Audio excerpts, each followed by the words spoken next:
Pendant 4 mois, ma femme a refusé de me toucher. Elle se disait trop fatiguée. Puis, à 1 heure du matin, j'ai vu la lueur bleue de son téléphone se refléter sur son oreiller. Elle envoyait des SMS à quelqu'un. Je suis le chef de la cybersécurité. J'ai extrait les journaux de connexion. Le numéro enregistré sous « Département RH » appartenait à notre directeur financier. La pluie de Seattle ne tombe pas vraiment, elle plane autour de vous comme une accusation silencieuse. Et ce mardi soir d'octobre en particulier, je pouvais sentir chaque molécule de cet air humide s'infiltrer à travers les murs de notre maison connectée à 3 millions d'euros, alors que j'étais allongé sur le dos à 1h moins le quart du matin. Fixant le plafond comme s'il détenait des réponses que je n'avais pas encore demandées. Je m'appelle Ryan Caldwell. J'ai passé 12 ans dans les marines avant de me reconvertir dans la cybersécurité d'entreprise. Et je vais vous dire une chose, le silence qui peut exister entre deux personnes partageant un lit à 1h du matin frappe plus fort que tout ce que j'ai pu rencontrer en zone de combat. Émilie me tournait le dos, comme elle l'avait fait pendant 123 nuits consécutives. Et avant que vous ne disiez quoi que ce soit, oui, je tenais absolument le compte, parce que c'est comme ça que mon cerveau fonctionne quand les chiffres n'ont plus de sens. 9 ans de mariage vous apprennent des choses que vous ne vous attendiez jamais à apprendre, comme le rythme exact de la respiration de votre partenaire lorsqu'elle dort vraiment. Et Émilie ne dormait pas. Ses épaules étaient trop rigides pour ça. Et il y avait cette lueur bleue inimitable qui se reflétait sur sa tête d'oreiller en soie, celle sur laquelle elle avait insisté en disant que nous en avions absolument besoin parce que le coton ordinaire était apparemment indigne de nous maintenant. Elle envoyait des SMS à quelqu'un à 1h du matin en prétendant qu'elle avait été trop épuisée pour bouger. Il y a 6 mois, la version de moi-même de l'époque se serait penchée, lui aurait doucement touché l'épaule et aurait essayé de lui rappeler qui nous étions, 2 personnes qui ne pouvaient s'endormir sans être enlacées. Mais je n'étais plus cet homme-là. Je me suis éclairci la gorge doucement, juste assez pour signaler que j'étais réveillé, et je lui ai parlé sur ce ton particulier et prudent que les maris utilisent lorsqu'ils ont appris à traiter leur propre maison comme un champ de mines. Elle n'a pas tressailli. N'a même pas fait semblant d'être surprise. Elle a juste poussé un long et lourd soupir, comme si je lui avais demandé de gravir une montagne plutôt que de simplement reconnaître mon existence. J'ai une réunion tôt demain, Ryan. S'il te plaît, a-t-elle dit. Et sa voix avait cette qualité que je ne peux décrire que comme une porte qui vous claque au nez sans que personne ne la touche physiquement. Froide, sèche, irritée, comme si ma présence de mon côté du lit était quelque chose qu'elle supportait à peine. 4 mois que ça durait. Et je ne parle pas du rythme naturel du mariage où la vie devient parfois difficile et où l'étincelle a besoin d'un petit coup de pouce. Je parle de 4 mois où ma femme traitait l'idée de me toucher comme si j'étais porteur d'une maladie contagieuse. 4 mois d'excuses de plus en plus minces jusqu'à devenir pratiquement transparentes. 4 mois à regarder la femme avec qui j'avais tout construit devenir lentement une étrangère qui portait mon nom de famille et utilisait mon adresse. Le lit que nous avions autrefois considéré comme notre sanctuaire privé était devenu un no man's land, et elle avait très clairement indiqué de quel côté de la ligne j'étais autorisé à rester. Je me suis levé sans un mot de plus parce qu'honnêtement, que restait-il à dire? Et je suis allé à la cuisine pour un verre d'eau. La maison était sombre, à l'exception de la douce lueur ambiante du système d'éclairage intelligent que j'avais installé moi-même, parce que c'est ce que font les ingénieurs. Nous voyons quelque chose qui pourrait mieux fonctionner et nous le réparons. Sauf que ce qui s'était cassé entre ma femme et moi était apparemment hors de mon domaine de compétence. Le calendrier de la cuisine a attiré mon attention, et quelque chose s'est serré dans ma poitrine quand j'ai réalisé qu'aujourd'hui techniquement, puisqu'il était déjà minuit passé et était l'anniversaire de notre premier rendez-vous. 9 ans plus tôt, j'avais emmené Émilie dans ce petit restaurant italien du quartier de l'U-District, le genre d'endroit avec des nappes à carreaux et des bougies plantées dans de vieilles bouteilles de vin.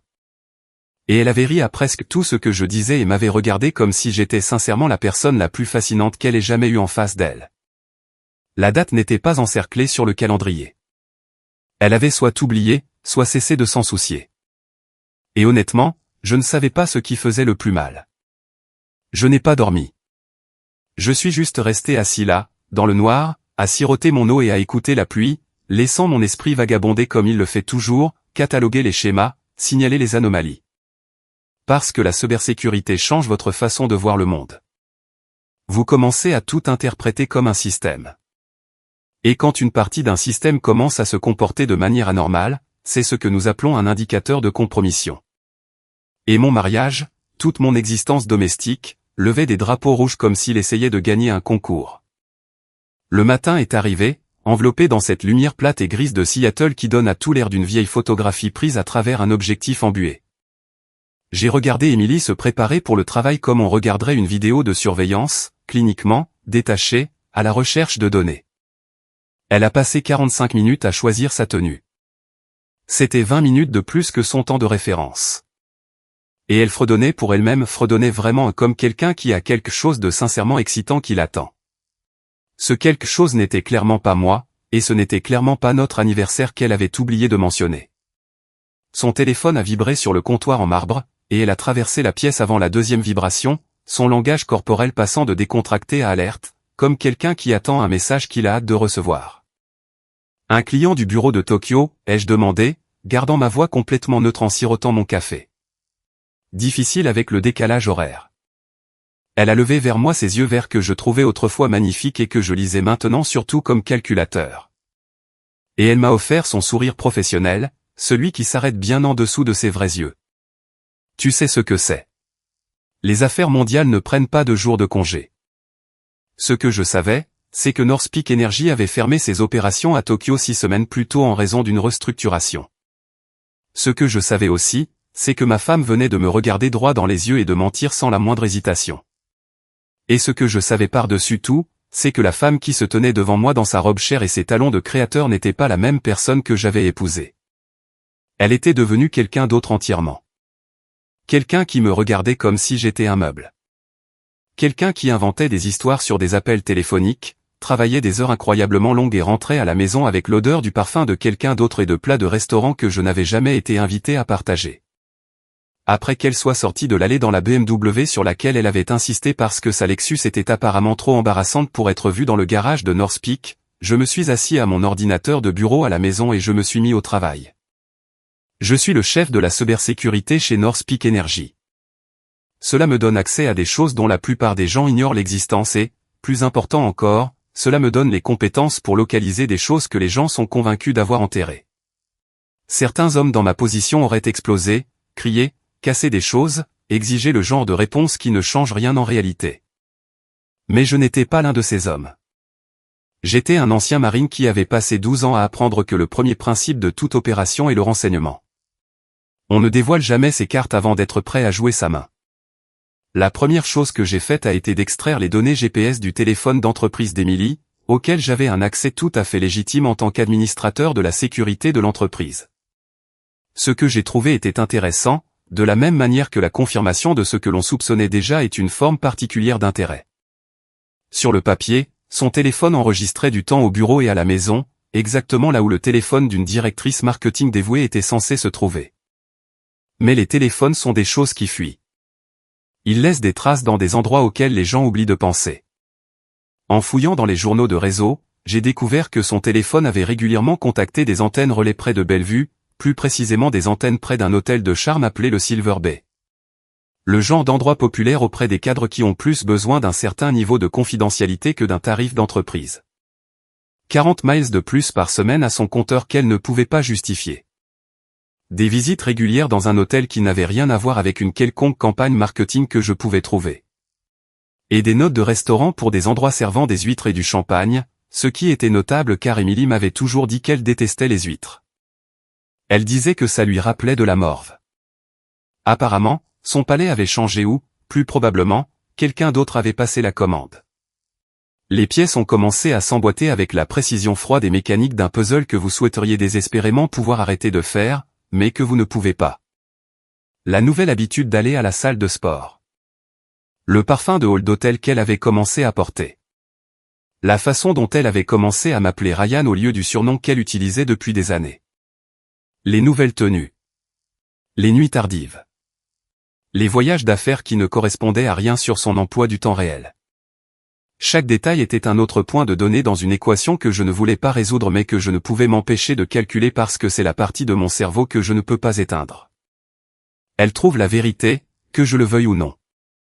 Cette nuit-là, je suis resté tard dans la salle des serveurs au travail. Personne ne s'en est étonné. Je restais souvent tard, et le bourdonnement des serveurs était presque méditatif, comme un bruit blanc pour un esprit tournant à plein régime. Je me suis assis sous la lueur bleue de plusieurs moniteurs et j'ai consulté les journaux de communication des téléphones d'entreprise de Northpeak. En tant que chef de la sécurité, j'avais accès aux métadonnées à des fins de conformité et d'urgence. Ce que j'ai trouvé dans ces journaux m'a glacé le sang d'une manière qu'une zone de combat n'avait jamais tout à fait réussi à faire. Le contact d'Emily intitulé « Département RH » avait accumulé une activité importante, ce qui n'aurait eu rien de remarquable si ce numéro avait réellement appartenu au RH. Au lieu de cela, il appartenait à Nathaniel Blake, notre directeur financier. Le genre de type qui portait sa réussite comme une arme, riait trop fort à ses propres blagues, portait des montres qui coûtaient plus cher que l'hypothèque de certaines personnes, et se déplaçait dans chaque pièce comme si tout le monde était en audition pour attirer son attention. Nat Blake était également marié. 3 enfants. Une femme qui organisait des événements caritatifs et souriait pour les photos lors des rassemblements d'entreprise avec l'expression patiente de quelqu'un qui comprend lentement ce à quoi elle a consenti. J'ai extrait leur historique de messages, et en lisant des mois d'échanges, j'ai senti quelque chose de fondamental changer en moi. Le genre de mouvement profond et interne que l'on ressent dans sa poitrine avant de comprendre consciemment ce qui se passe. Les messages ont commencé de manière assez professionnelle, discussion marketing, budget, projection trimestrielle. Puis ils ont évolué, comme ces choses le font toujours, vers quelque chose de tout à fait différent. Blague privée. Message tard dans la nuit. Des conversations qui rendaient parfaitement évident qu'ils ne se contentaient pas de revoir des feuilles de calcul lors de leur dîner de travail. Celui qui m'a le plus frappé était un message datant de 3 semaines plus tôt. Ma femme, la femme devant qui je m'étais tenu et à qui j'avais fait des promesses, avait écrit à son amant, ce vieil imbécile de Moore ne remarquera rien. On peut faire passer 50 000 € de plus avant la fin du trimestre. Sa réponse demandait des nouvelles du « petit soldat à la maison », et la sienne est revenue en m'appelant « inoffensif ». Moins que rien, qui serait hors de sa vie une fois que le bonus sera encaissé. Inoffensif. Moins que rien. C'était là, noir sur blanc, non pas suspecté, non pas sous-entendu, mais documenté. La vérité pure sur la façon dont la femme que j'avais aimée pendant près de 10 ans en était venue à me voir. Pas comme un mari. Pas même comme un véritable obstacle. Juste un bouche-trou. Quelque chose de chaud dans la maison pendant qu'elle construisait sa vraie vie ailleurs. Je suis resté assis dans cette salle des serveurs pendant un long moment, juste à respirer. Juste à laisser tout ça s'installer et se réorganiser en quelque chose avec quoi je pourrais vraiment travailler. Une version antérieure de moi, plus jeune, avant que j'aie appris ce que l'émotion incontrôlée vous coûte dans les situations dangereuses, serait peut-être rentrée directement à la maison et aurait fait exploser toute la soirée. Mais ce n'était plus qui j'étais. Je comprenais avec une clarté totale que la femme que j'avais épousée était partie depuis un certain temps déjà, remplacée par quelqu'un qui me considérait comme une ligne de budget. Et la seule vraie question qui restait était ce que j'allais faire à ce sujet. Parce que voici la chose qu'Emily et son petit ami avaient complètement mal calculé à mon sujet, et honnêtement, que la plupart des gens dans ma vie avaient mal calculé aussi. Le type stable, calme, discret qui venait travailler tous les jours et faisait son travail sans faire de scène. Le mari qui absorbait excuse après excuse sans répliquer. Ce n'était pas de la faiblesse. C'était de la discipline. La même discipline qui m'avait permis de continuer à respirer dans des situations qui auraient achevé d'autres personnes. La même discipline qui vous permet de fonctionner lorsque perdre son sang-froid signifie perdre la vie. Et maintenant, j'allais mettre cette discipline au service d'un autre type d'opération. Une opération où j'allais attendre, observer et construire un dossier si solide qu'il ne pourrait être contesté. Et quand le moment serait venu, j'allais démonter tout ce qu'ils avaient construit avec la même précision méthodique que j'avais utilisée pour démanteler un réseau hostile. Les semaines qui suivirent furent une étude de tromperie contrôlée de ma part, moi jouant le rôle du mari ignorant tout en archivant intérieurement chaque mensonge, chaque faux pas, chaque élément de preuve qui racontait la véritable histoire sous-jacente. Je lui ai apporté des fleurs pour notre anniversaire. Je l'ai regardé feindre un sourire et expliquer qu'elle était trop fatiguée pour aller où que ce soit. J'ai noté la façon dont elle a vérifié son téléphone environ 30 secondes après s'être éloignée de moi. Je lui ai dit que je comprenais, que nous fêterions ça quand les choses se calmeraient, et j'ai surpris une lueur de soulagement dans son expression. La confirmation qu'elle avait depuis longtemps cessé de me considérer comme quelqu'un dont elle devait se préoccuper. Il y a eu un dîner pendant ces semaines dont je me souviens encore avec une clarté douloureuse. Emily était rentrée tard à nouveau, prétextant une session marathon avec l'équipe européenne, et j'avais fait des pâtes fraîches parce que ça a toujours été l'une de mes façons de montrer aux gens que je les aime, et ses instincts ne s'éteignent pas comme ça. Elle a à peine regardé l'assiette en s'asseyant, plus intéressée par son téléphone que par les heures que j'y avais consacrées. C'est bon, dit-elle, sans aucun sentiment, poussant les linguines comme si elle cherchait un endroit où les cacher. Tu n'aurais vraiment pas dû faire tout ça. Ce n'est pas un effort quand c'est pour quelqu'un qui compte pour toi, ai-je répondu, scrutant son visage à la recherche du moindre signe de culpabilité ou même de simple reconnaissance. Je n'ai trouvé qu'une impatience mal masquée. Elle a laissé la plus grande partie de sa nourriture et s'est excusée pour prendre une conférence téléphonique, qui a duré 2 heures et qui, d'après les sons provenant de la porte fermée du bureau, impliquait beaucoup de rires qui n'avaient rien à voir avec des conférences téléphoniques. J'ai nettoyé la cuisine seule, j'ai emballé des restes qu'elle ne toucherait jamais, et je me suis assis au comptoir en me demandant à quel moment précis mon mariage était devenu un spectacle auquel je devais assister mais dont je ne faisais jamais vraiment partie. Le lendemain matin, j'ai trouvé un reçu dans la poche de son manteau, un qu'elle avait l'intention de jeter. Dîner pour 2 dans un restaurant dont je n'avais jamais entendu parler.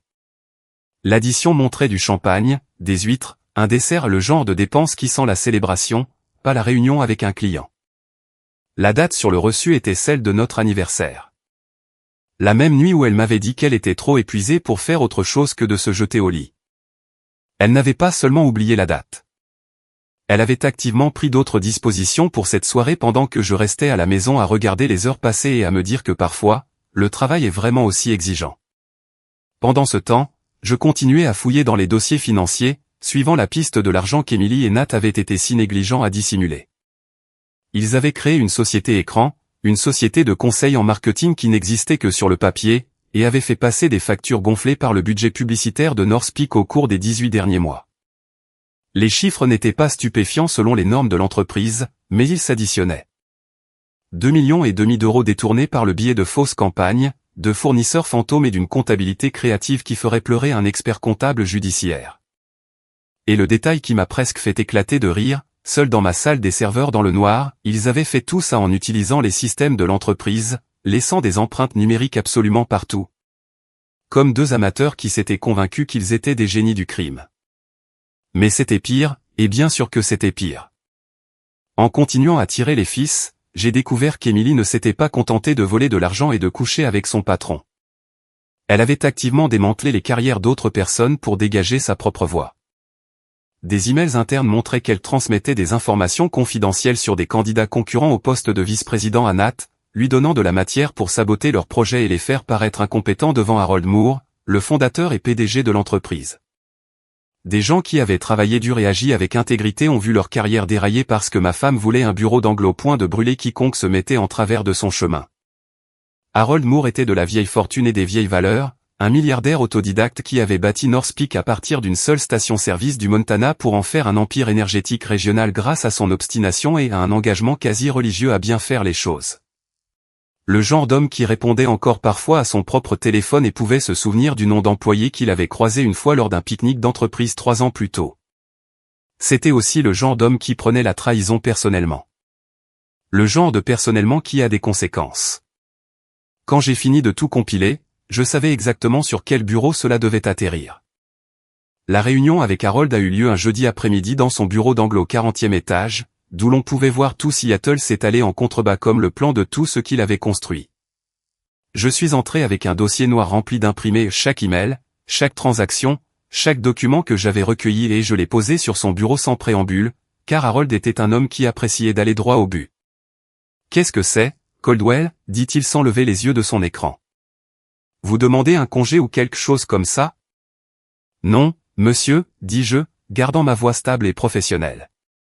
Ceci est un audit de sécurité interne documentant des irrégularités financières potentielles. Environ 2,5 millions d'euros de transactions frauduleuses au cours des 18 derniers mois. Cela a capté toute son attention. Il a lentement fermé son ordinateur portable et m'a regardé avec ses yeux gris qui avaient fait transpirer plus d'un adversaire à la table des négociations. Harold Moore, à 63 ans, donnait toujours l'impression de pouvoir se débrouiller dans la plupart des situations. Il y avait une raison pour laquelle personne dans l'entreprise ne le provoquait 2 fois. « Continuez », dit-il. J'ai exposé les faits comme je l'aurais fait pour un briefing à un officier supérieur, clair, factuel, chaque affirmation étayée par un document du dossier. La société écran. Les factures gonflées. La piste papier menant directement au compte personnel de Nathaniel Blake, de là, à un fonds commun auquel Emily avait accès. Les emails où ils discutaient nonchalamment du stratagème comme s'ils parlaient de leur projet du week-end. Les communications prouvant qu'ils avaient délibérément sapé d'autres cadres pour booster la carrière d'Emily.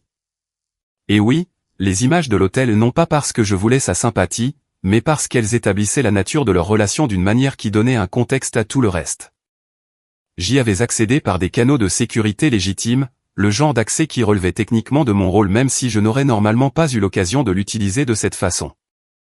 Harold a parcouru le dossier page par page, son expression se durcissant à chaque fois. Quand il a finalement relevé les yeux vers moi, j'ai reconnu le regard sur son visage de montant sous l'uniforme, un homme qui avait été personnellement insulté et qui calculait déjà la réponse appropriée. « Votre femme, dit-il. » Ce n'était pas une question.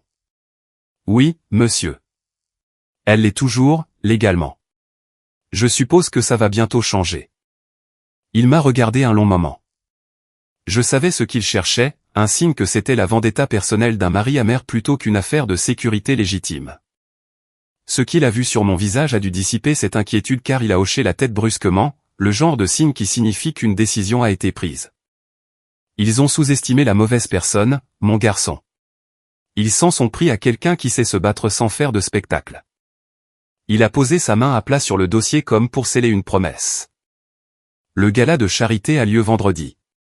Nous allons faire un exemple que cette industrie n'oubliera pas de sitôt. Les 24 heures suivantes furent un état étrange et suspendu, où je suivais les mouvements de ma vie tout en sachant que tout était sur le point d'éclater. Je suis rentré à la maison, j'ai dîné avec Emily, je l'ai écoutée raconter sa journée tout en sachant que pratiquement rien de ce qu'elle disait n'était vrai. Elle a mentionné le gala, a dit que Nat avait laissé entendre une annonce majeure, et elle était pratiquement rayonnante d'anticipation, imaginant déjà la version du vendredi soir qui existait dans sa tête. « Tu t'assureras d'être présentable, n'est-ce pas ?» dit-elle en ajustant mon col avec des doigts qui semblaient appartenir à quelqu'un que je n'avais jamais vraiment rencontré. « C'est important pour ma carrière. »« Je ne songerai pas à te mettre dans l'embarras, » ai-je dit, et je le pensais d'une manière qu'elle ne pouvait pas comprendre. Vendredi est arrivé avec ce rare temps d'automne que Seattle produit occasionnellement pour s'excuser de toute la pluie, vif, clair, presque théâtral. Emily a passé toute la journée à se préparer comme si elle s'apprêtait à son propre mariage. Salon de coiffure, manucure, maquilleuse la totale. Et quand elle est finalement apparue dans une robe à 3000 € achetée avec de l'argent qu'elle avait volé à l'entreprise qu'elle prétendait servir, elle ressemblait à une couverture de magazine et semblait tout aussi chaleureuse. Je l'ai regardée s'étudier dans le miroir pendant 20 bonnes minutes, changeant d'angle, examinant les détails, comme si elle mémorisait les coordonnées précises de sa propre perfection. La vanité avait toujours été en elle, je suppose, mais elle était autrefois enveloppée de conscience de soi, des moments où elle me surprenait à la regarder et riait d'elle-même. Il n'y avait plus de rire maintenant, juste une évaluation froide, comme un produit vérifié avant son lancement. Les boucles d'oreilles en émeraude ou les diamants, demanda-t-elle, en tenant une contre chaque oreille sans vraiment m'adresser la question. Les émeraudes font ressortir tes yeux, dis-je automatiquement, le genre de réponse réflexe que j'avais donné des centaines de fois. Elle l'a complètement ignoré et a choisi les diamants. Les diamants ont plus de valeur, expliqua-t-elle à son propre reflet. Comme si c'était le seul critère pertinent, ce qui, je suppose, l'était devenu pour elle. Nous sommes allés au gala séparément parce qu'Emily a dit qu'elle pourrait avoir besoin de rester tard pour le réseautage, et que je ne devais pas me sentir obligé d'attendre. La vraie raison était qu'elle voulait la liberté de partir avec Nat sans avoir à construire une explication. J'ai accepté l'excuse de la même manière que j'avais accepté toutes les autres. La laisser continuer à croire que j'étais le moins que rien inoffensif qu'elle avait écarté. La laisser entrer dans cette salle de bal en pensant qu'elle était la personne la plus intelligente du bâtiment. Le trajet en limousine jusqu'au Grand Aurora fut un exercice de distance étudié, Emily envoyant des SMS tout le long, moi regardant les lumières de la ville défiler par la fenêtre et gardant mon esprit délibérément silencieux. Elle n'a pas remarqué mon silence. Ou elle l'a remarqué et s'en fichait. Quoi qu'il en soit, cela m'arrangeait. L'homme assis à côté d'elle n'était pas le mari dont elle avait décidé de se passer. Il était autre chose maintenant, quelque chose qu'elle avait aidé à construire avec chaque mensonge, chaque stratagème et chaque matin où elle m'avait regardé et décidé que je ne valais pas la peine de s'inquiéter. J'ai aperçu notre reflet dans la vitre teintée, deux personnes en tenue de soirée assez proches pour se toucher, séparées par une distance qui n'avait rien à voir avec les centimètres. J'ai pensé à toutes les fois où je m'étais dirigé vers des situations où l'issue était incertaine et potentiellement finale. Cela semblait différent mais aussi étrangement familier. Cette quiétude particulière qui précède une tempête pour laquelle on s'est sérieusement préparé. La salle de bal du Grand Aurora était tout ce qu'on pouvait attendre d'un événement caritatif d'entreprise haut de gamme, lustre en cristal, sculpture de glace. Serveurs se faufilant dans la foule avec du champagne coûtant probablement plus cher la bouteille que les courses d'une semaine pour la plupart des gens. La salle était remplie d'investisseurs, de membres du conseil d'administration et de cadres qui semblaient tous parler le même langage privé, le dialecte des gens qui n'ont jamais eu à se soucier de payer leur loyer. Émilie s'est transformée dès que nous avons franchi ses portes. Elle est devenue l'épouse d'entreprise idéale, posée, magnétique, entièrement dans son élément parmi des gens qui jouaient exactement le genre de jeu qu'elle avait joué. J'ai immédiatement repéré Nat de l'autre côté de la salle, posté près de la scène avec ce sourire prédateur qu'il portait comme un insigne, l'air du parfait directeur financier dans son costume sur mesure et sa montre obscènement chère. Il a croisé le regard d'Émilie et lui a fait un petit signe de tête qui semblait probablement innocent à quiconque ne le surveillait pas activement. Elle a répondu par un léger ajustement de ses cheveux qui aurait tout aussi bien pu être un signal. Ces deux-là s'étaient convaincus qu'ils étaient intelligents et subtils, alors que n'importe qui avec un cerveau en état de marche et une raison de regarder pouvait les lire comme un panneau d'affichage. J'ai passé le cocktail à engager des conversations polies avec des cadres intermédiaires qui semblaient légèrement surpris de découvrir que le directeur de la cybersécurité pouvait discuter de choses sans rapport avec l'architecture réseau. L'une d'entre elles, une femme de la comptabilité nommée Linda, plus perspicace que son titre ne le laissait supposer, m'a posé des questions sur Émilie avec une sorte de neutralité étudiée qui me disait qu'elle avait probablement déjà ses propres soupçons. « Votre femme semble très bien s'en sortir », a dit Linda, en regardant Émilie travailler la salle. Elle a certainement fait une forte impression sur l'équipe de direction. Elle a un talent pour faire des impressions, ai-je convenu, en gardant ma voix parfaitement égale. Et Linda m'a lancé un regard qui disait qu'elle comprenait exactement ce que je n'exprimais pas. Le dîner était une affaire élaborée de plusieurs plats avec le genre d'accord mets et vin qui n'existe que pour les gens en note de frais. J'étais assis à une table avec des membres du conseil d'administration qui ont passé la majeure partie du repas à comparer leur score de golf et à discuter de maisons de vacances à Maui. Émilie était positionnée plus près de la scène, flanquée de Nat et de quelques autres cadres qui absorbaient chacune de ses paroles comme si elle dispensait une sagesse rare plutôt que de mener une offensive de charme. Elle m'a regardé exactement une fois pendant tout le repas, un rapide balayage des yeux pour confirmer que j'étais toujours à ma place désignée et puis est retournée à son véritable public. La soirée s'est déroulée selon son programme habituel, discours sur l'investissement communautaire et les dons de charité, les déclarations habituelles d'engagement envers l'excellence. Émilie circulait comme quelqu'un en campagne électorale, se présentant aux membres du conseil d'administration, riant à des blagues qui ne le méritaient pas, se maintenant en orbite autour de la scène. Elle a à peine remarqué ma présence de toute la nuit, sauf pour m'éloigner occasionnellement de conversations qu'elle considérait au-dessus de mon rang. Vers 21h, Harold Moore est monté sur scène, et la salle s'est tue de cette manière particulière qui se produit lorsque quelqu'un de puissant commande l'attention sans effort. Il avait l'air distingué dans son smoking, l'image d'un homme qui avait mérité tout ce qu'il possédait, et quand il a souri à la foule, rien dans son expression ne laissait présager ce qui allait se passer. « Mesdames et messieurs », commença-t-il, sa voix portant facilement à travers la salle sans aucune amplification. « Ce soir, nous sommes ici pour parler de transparence et de la direction de cette entreprise. Mais j'ai toujours cru qu'on ne peut pas construire un véritable avenir sans être d'abord honnête sur le présent. » Émilie m'a donné un coup de coude dans les côtes, son visage illuminé d'anticipation. « Ça y est », a-t-elle murmuré. « Il annonce la restructuration. » Je n'ai pas répondu. J'ai juste regardé Harold faire un signe de tête au technicien de la régie audiovisuelle, et l'énorme écran derrière lui s'est allumé. Émilie est devenue si pâle si rapidement que j'ai sincèrement cru qu'elle allait s'évanouir. Et de l'autre côté de la pièce, j'ai pu voir Nat Blake se figer complètement au milieu d'un sourire alors que ses propres mots apparaissaient sur un écran de la taille d'un petit bâtiment, affiché devant 400 des personnes les plus influentes du monde des affaires de Seattle.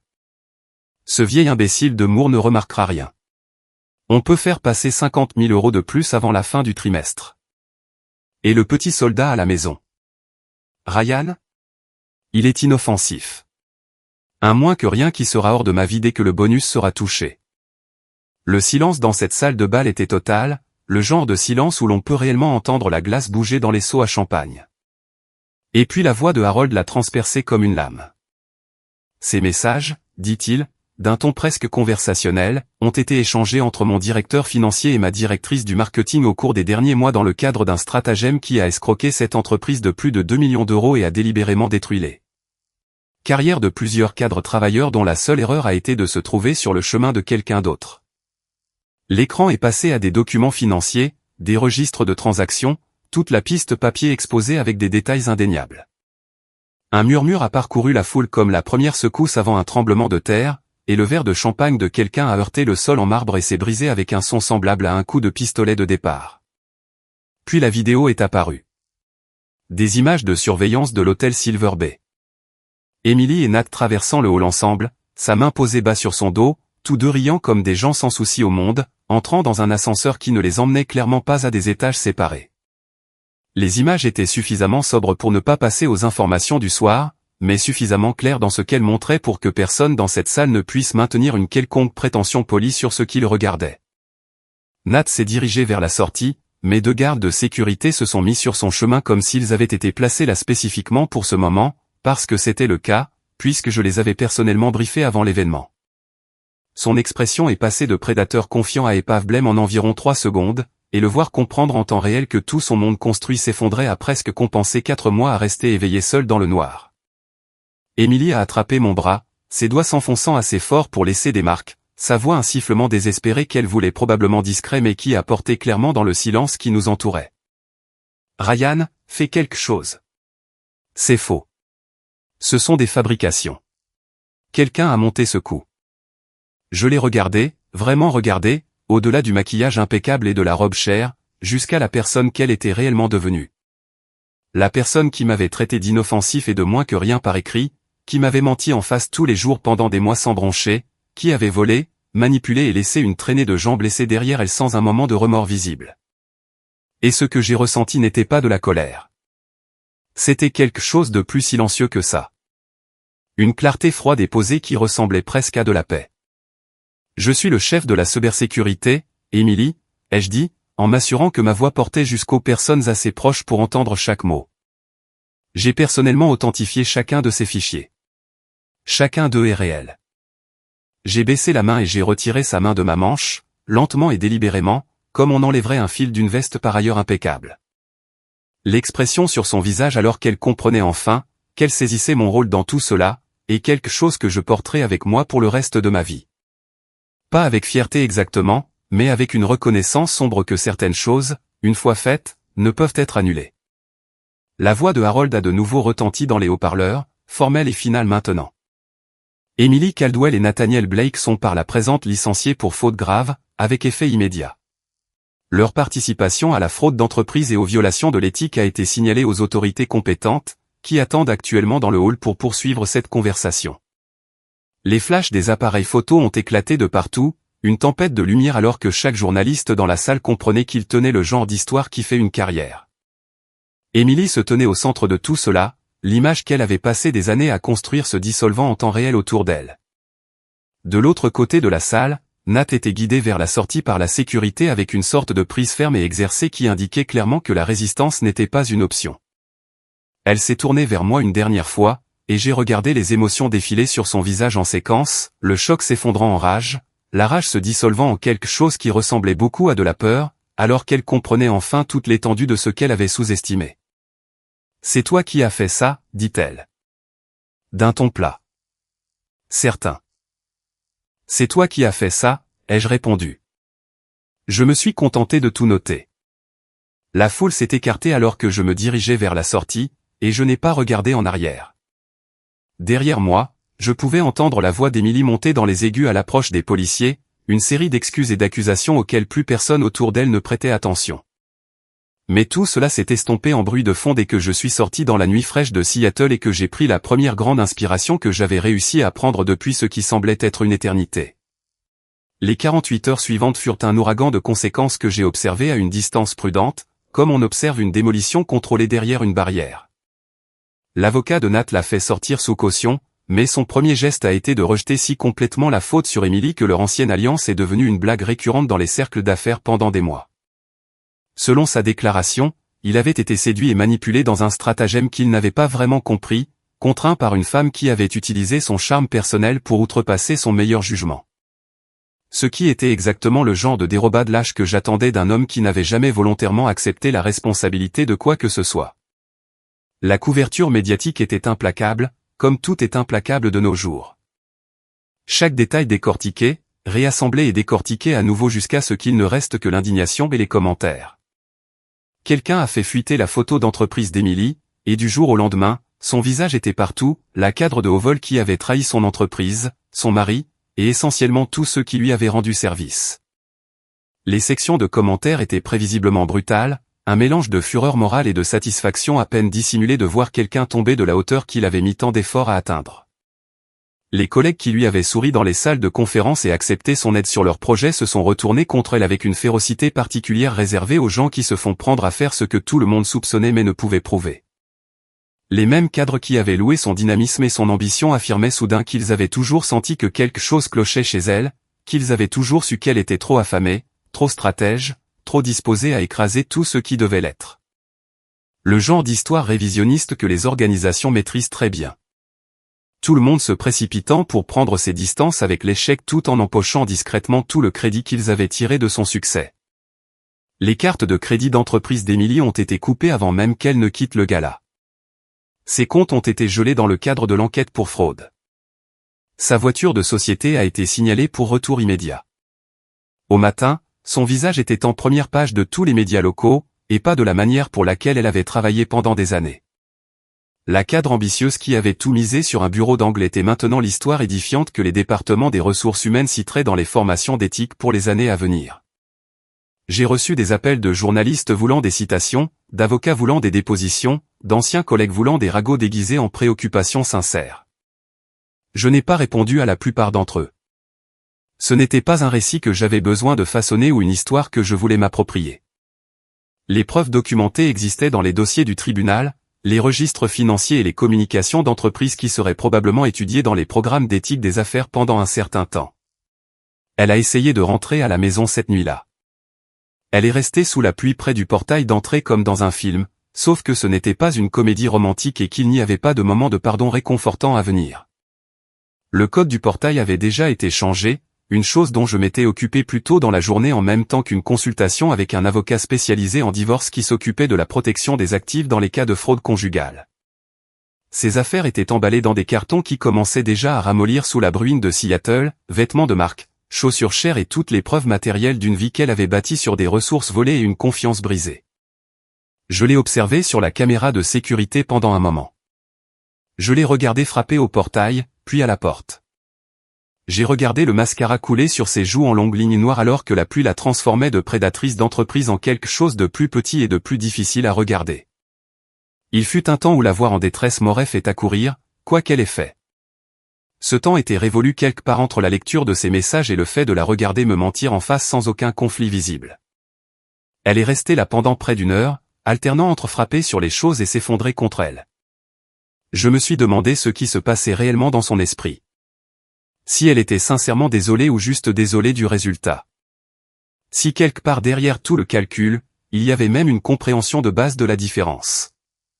La pluie continuait de tomber, indifférente comme le temps l'est toujours aux problèmes humains, comme la vie a tendance à être indifférente aux gens qui ont épuisé des chances auxquelles ils ne prêtaient jamais beaucoup d'attention.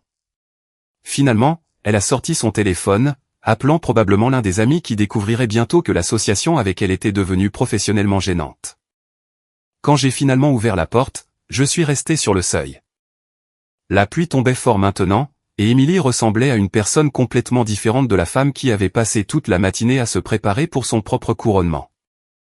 Elle a tendu la main vers moi dès qu'elle a vu la porte s'ouvrir, sa voix se brisant avec une urgence qui aurait pu être persuasive si je n'avais pas passé des mois à cataloguer chaque couche de sa tromperie. « Ryan, s'il te plaît, tu dois m'écouter, dit-elle, les mains tremblantes de froid ou de peur, ou des deux. Tout cela est mal interprété. Si tu me donnes juste une chance de m'expliquer. Il n'y a plus de nous ici, Emily, dis-je, et ma propre voix me parut étrange. Stable. Lointaine. Comme si je rapportais une condition météorologique à quelqu'un dans la rue. Il n'y en a plus depuis longtemps. Tu l'as très clairement exprimé dans tes propres mots. Ces messages, c'était pour me défouler. J'étais stressé. Je ne pensais rien de tout ça. Tu sais à quel point j'ai été sous pression. Ce qui m'a le plus frappé à ce moment-là, ce n'était pas sa peur ou son désespoir. C'était le fait qu'elle continuait.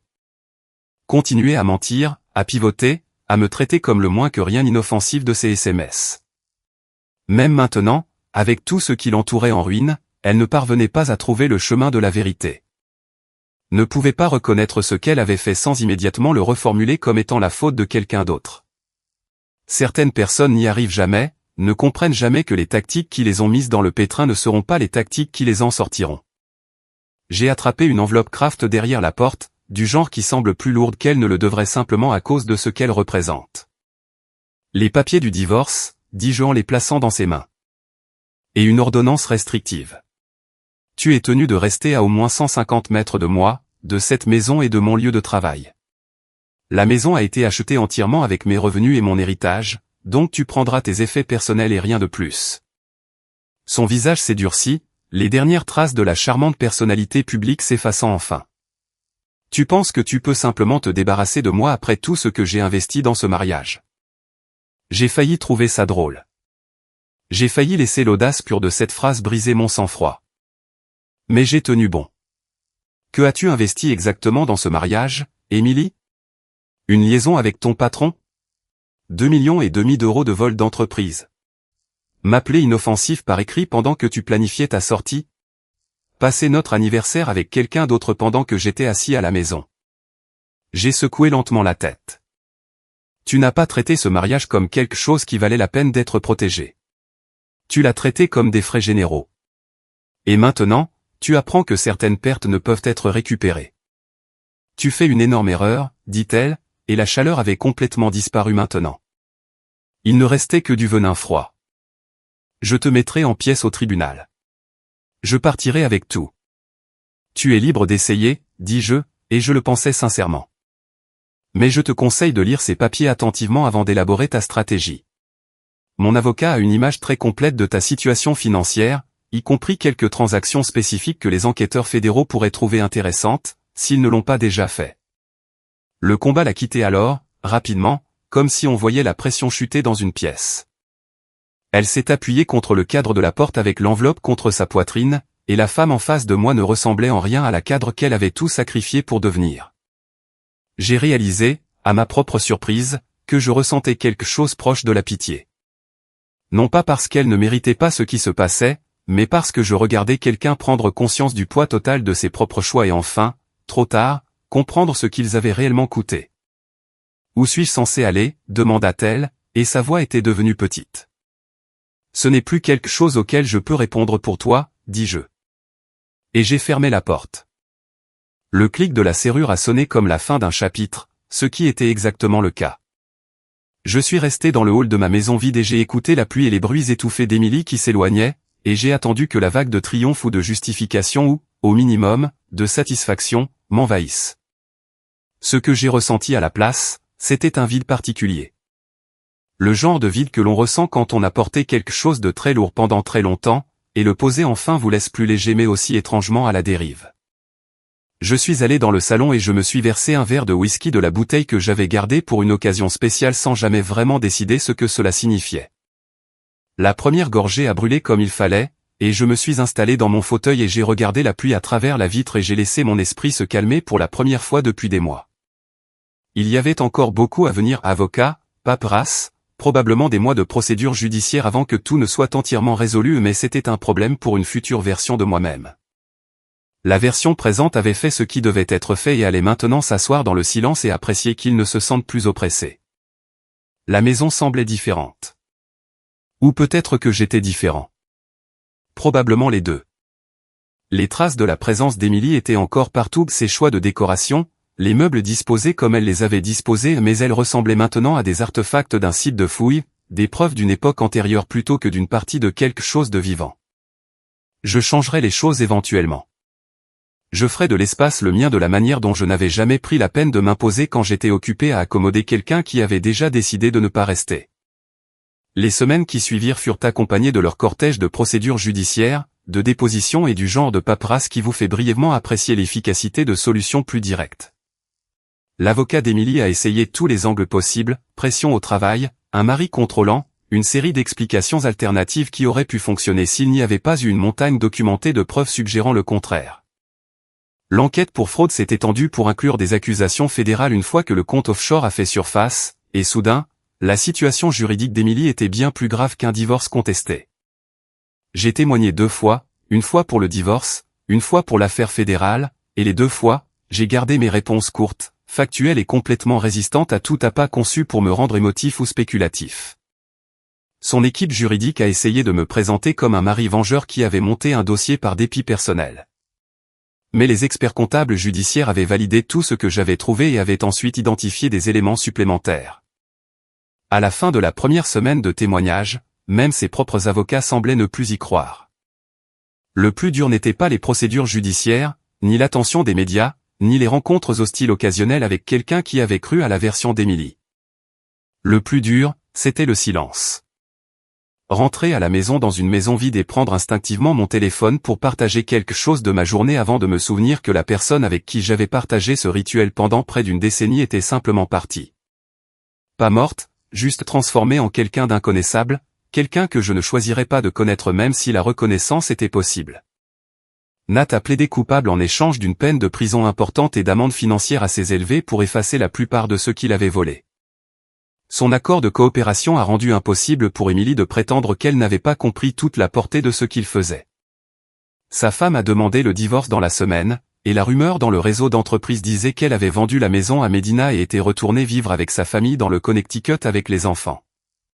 Un autre groupe de personnes dont la vie avait été bouleversée par 2 individus qui avaient décidé que les règles étaient pour les autres.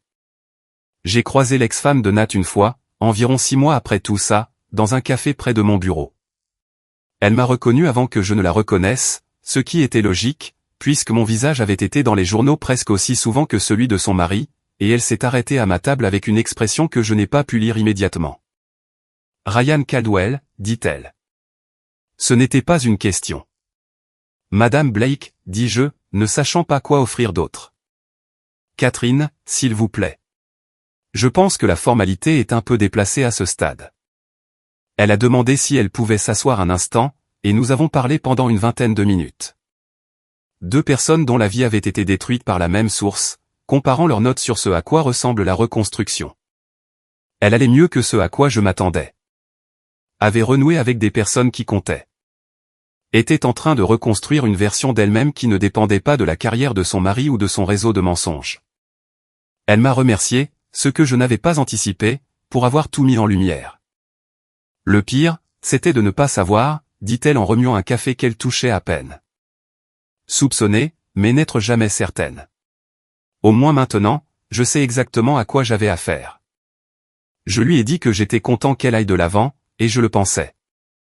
Après son départ, je suis resté assis là un moment à penser à tous ceux dont le chemin avait croisé l'opération d'Emily et Nat, toutes les personnes prises dans les décombres de 2 individus qui avaient été si certains de leur propre intelligence. Harold Moore m'a appelé dans son bureau un mois après le gala, et je suis arrivé en m'attendant soit à une promotion, soit à une conversation prudente sur les limites de ma collecte d'informations. Ce que j'ai obtenu à la place était quelque chose que je n'avais pas anticipé, une poignée de main et une offre de partenariat dans une nouvelle société de conseil en sécurité qu'il lançait en tant que filiale de Northpeak. Vous avez géré cela comme un professionnel, dit-il, ses yeux gris faisant leur évaluation habituelle. Pas de drame inutile, pas de spectacle au-delà de ce que la situation exigeait. Juste une exécution propre. C'est une compétence spécifique, et je pourrais l'utiliser. Je lui ai dit que j'y réfléchirais parce que j'avais besoin de temps pour comprendre quel genre de vie je voulais réellement construire maintenant que l'ancienne avait été balayée. L'argent était réel et l'opportunité était légitime, mais je n'étais pas sûr de vouloir passer le reste de ma vie professionnelle à déterrer les tromperies des autres. Il y a un prix à payer pour ce genre de travail, une lente érosion de votre capacité à prendre quoi que ce soit pour argent comptant, et j'avais déjà payé plus que ma part de ce prix. Le divorce a été finalisé un mardi d'avril, 6 mois après la nuit où j'ai remarqué pour la première fois Emily envoyer des SMS dans le noir.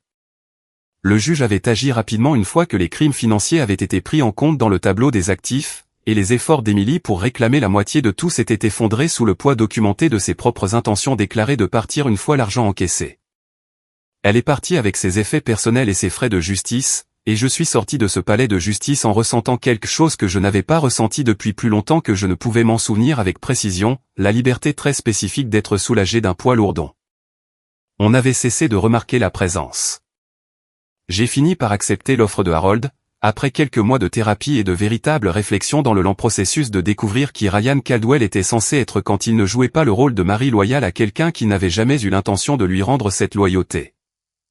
Le travail est difficile et parfois sombre, mais il signifie aussi que d'autres ne se font pas prendre au dépourvu comme North Peak a failli l'être, que d'autres employés ne perdent pas leur carrière à cause de personnes prêtes à les détruire pour un titre. Que d'autres familles ne sont pas démantelées par des gens qui ont décidé que les règles étaient facultatives. Emily a pris contact une fois, environ un an après que tout soit terminé, par l'intermédiaire d'un intermédiaire, car l'ordonnance restrictive était toujours active. Elle voulait s'excuser, apparemment, voulait tourner la page ou obtenir le pardon ou quoi que ce soit qui allège le poids des mauvais choix. Je n'ai jamais répondu. Non pas parce que je portais encore la colère, elle s'était éteinte il y a longtemps, laissant quelque chose de plus silencieux et de plus compliqué à sa place, mais parce qu'il n'y avait sincèrement plus rien à dire. Elle avait fait ses choix. J'avais fait les miens.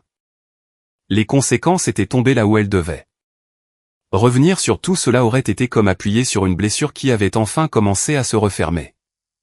La dernière fois que j'ai entendu parler d'elle, elle travaillait dans une petite agence de marketing quelque part en Arizona, repartant de zéro et reconstruisant ce qu'elle pouvait de ce qui restait de sa réputation. Une partie de moi espère qu'elle trouvera son chemin, pas particulièrement pour elle, mais parce que la possibilité que les gens changent vraiment est quelque chose qui vaut la peine de croire, même pour ceux qui ont spectaculairement gâché leur première occasion. Mais cette partie de moi est petite et silencieuse, et elle ne me tient pas éveillé comme sa trahison le faisait autrefois. Ces jours-ci, je dors bien. Le lit ne ressemble plus à un territoire contesté. C'est juste un endroit pour se reposer. J'ai commencé à voir quelqu'un, une vétérinaire avec des rides du rire autour des yeux et une incapacité totale à raconter un mensonge convaincant sur quoi que ce soit. Et parfois, je me surprends à être surpris de la simplicité des choses quand les deux personnes sont sincèrement investies. La maison a changé aussi. Nouvelle peinture, nouveaux meubles, suffisamment de différence pour qu'elle ne fonctionne plus comme un monument à un mariage qui a échoué. J'ai gardé quelques objets, des choses pratiques qui étaient à moi avant Emily et qui sont restées à moi après elle. Presque tout ce que nous avons accumulé ensemble a disparu, donné, vendu ou simplement abandonné. Recommencer à 41 n'en était pas le plan. Mais encore une fois, presque rien de l'année écoulée ne s'est déroulé selon un plan que j'avais fait. Et j'ai appris à accepter cela. Parfois, je repense à cette nuit dans la salle de bal, au moment exact où le sol s'est dérobé sous tout, et j'essaie d'identifier ce que je ressentais réellement en regardant le monde soigneusement construit d'Emily s'effondrer en temps réel. Ce dont je me souviens, ce n'est pas le triomphe. Ce n'est pas la vengeance. Ce n'est même pas une satisfaction particulière. Ce dont je me souviens, c'est l'épuisement. La fatigue profonde, jusqu'à l'os, d'en avoir enfin, complètement terminé avec un combat que je n'avais jamais demandé. Elle avait transformé notre mariage en guerre. J'avais gagné. Mais gagner ne ressemblait pas à une victoire. C'était comme s'éloigner d'une épave que l'on n'avait pas conduite. Je ne raconte pas cette histoire pour me présenter comme le héros ou pour réduire Emily à une méchante, bien qu'elle n'ait certainement pas été la protagoniste de notre chapitre particulier. Je la raconte parce que les gens révèlent qui ils sont dans les petits moments bien avant de le révéler dans les grands. Et l'échec réel de mon mariage n'était pas l'adultère ou la fraude ou le dénouement très public au gala. Le véritable échec, c'était tous ces petits moments et les rejets silencieux, les manques de respect accumulés que j'ai choisi de laisser passer parce que les reconnaître aurait signifié reconnaître que quelque chose était fondamentalement brisé. Au moment où elle me qualifiait d'inoffensif, dans des messages à son amant, elle me traitait comme tel depuis des années. Et je l'avais permis parce que l'alternative exigeait une sorte d'honnêteté pour laquelle je n'étais pas prêt. C'est la chose que j'emporte avec moi maintenant, dans ce nouveau chapitre avec sa clarté durement gagnée et ses possibilités réelles. Prêtez attention aux petites choses. Faire confiance à la partie de vous qui dit que quelque chose ne va pas. Et ne jamais laisser personne vous convaincre que votre propre tranquillité d'esprit compte moins que leur commodité. La pluie tombe à nouveau ce soir, la même pluie de Seattle qui tombe depuis plus longtemps que quiconque ici ne peut s'en souvenir. Et je suis dans mon salon avec un verre de whisky et absolument plus rien à prouver à personne. Le silence dans cette maison n'est plus lourd. Il est juste calme. Le genre de calme qui s'installe après qu'une tempête soit passée et ait emporté tout ce pourquoi elle était venue. Demain, il y aura du travail, des complications et toute la difficulté ordinaire de vivre une vraie vie dans un monde qui ne tient pas compte de vos sentiments. Mais ce soir, en ce moment, il y a juste ceci, un homme dans son propre espace, en paix avec ses décisions, regardant vers l'avenir sans peur, sans obligation et sans le poids lent et accumuler des mensonges de quelqu'un d'autre. Et après tout ce qui s'est passé, honnêtement, c'est plus que suffisant.